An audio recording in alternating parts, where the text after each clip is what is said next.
Good day, Malande National High School. So, nandito na naman tayo for another lesson which is lesson 5.2.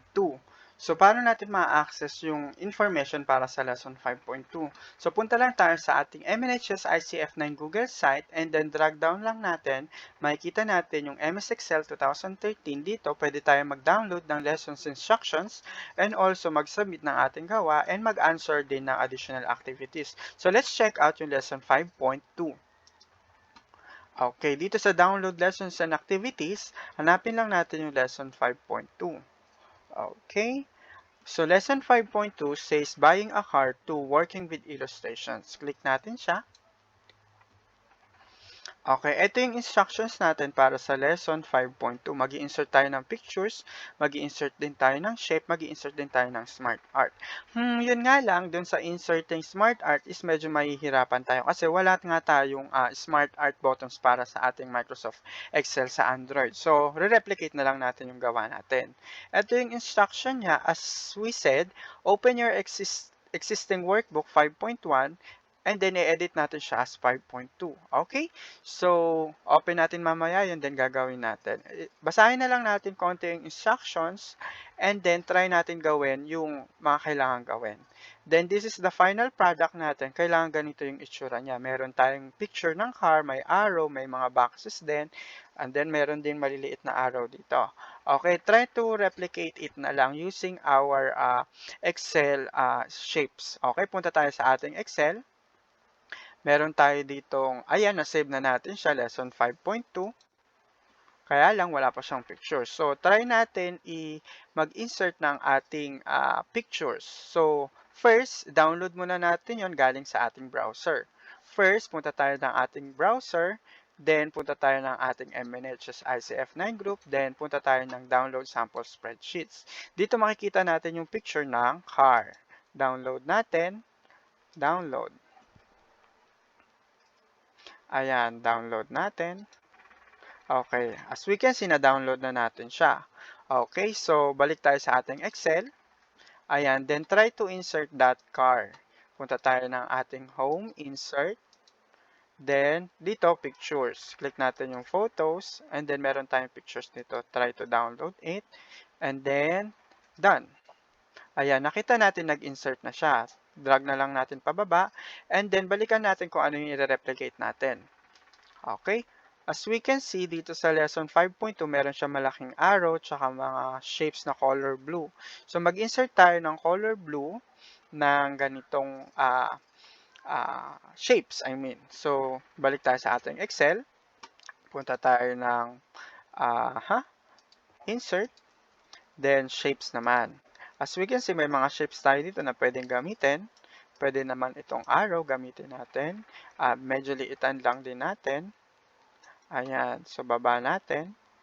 Baguhin lang natin yung color ng shape style. Siguro yung mga gantong color blue.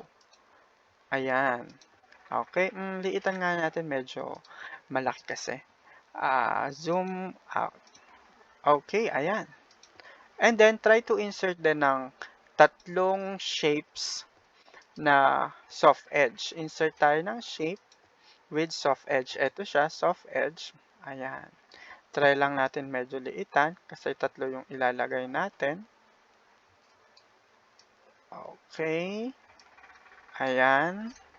And then, fill natin ito ng ating text. Double-click lang natin. Edit text. Ano ba nakalagay doon sa ating shape? Steps in buying a car. So, balik tayo sa ating Excel. Type natin, steps in buying a car. Then, edit natin ito with center and also middle align. Okay? Then, lakihan natin ng konti, siguro mga 20. Oops, sorry.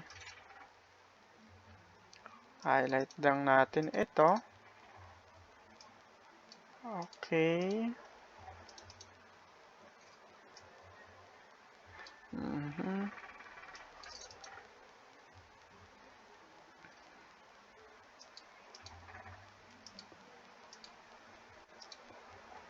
20. Ayan. Oops, medyo malaki. 18. Okay, ayan, 18. Then, copy natin. Bago natin i-copy, baguhin muna natin yung ano niya. Okay, yung shape style niya. Shape style. Okay, shape styles. Siguro ito. Ayan. Then, copy natin. Copy, then paste. And then, ayusin na lang natin. Isa, then paste ulit tayo. Dalawa. Medyo lagpas na. Urong na lang din natin ng konti ito. Ayan. Oops, ayaw maurong. Ayan. Then, fill in natin yung kailangan nating ilagay. Katulad sa pangalawa, research and make models. Type lang din natin. Research and make models. Research and, make and model. Model. Ayan. Ito din. Make. Doon naman sa isa, nakalagay is compare insurance cost. Dito, compare insurance cost. Compare insurance cost. And then, last part, yung arrow dito sa gilid, insert ulit tayo. Insert ng shape. Hanapin lang din natin yung arrow, which is this one. Medyo liitan lang din natin. Ayan, then lagay natin dito. Baguhin lang din natin ng fill. Siguro mga ganito. Ayan. Then, copy natin. Copy. Then, paste. Okay. Then, ayan na siya. There you go. So, this is our final product for our lesson 5.2. Liitan din natin. Lakihan natin. Ayan. Okay. So, ayan na siya. And then, check natin kung pwede i-print as one page. Okay. As we can see, ito na yung final output natin. One page lang din naman siya. And then, nakasave na natin ito. Save. Ayan. Then, after that, pwede nyo na i-submit sa ating website. Punta tayo sa ating MNHS ICF 9 group page. Click natin yung upload. Ayan. And then, check natin yung lesson 5.2. Okay.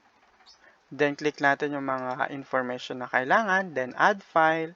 Then, select natin yung lesson 5.2. Then, click upload. And then, submit. Then, checkan na lang ng teacher ninyo kapag na-receive niya na. And also, pwede na rin mag-submit ng ating additional activities. Magsagot. Click lang natin yung additional activities. And then, click nyo yung lesson 5.2. There. Click lang yung mga information na kailangan ilagay. And also, click next para makita natin yung additional activities.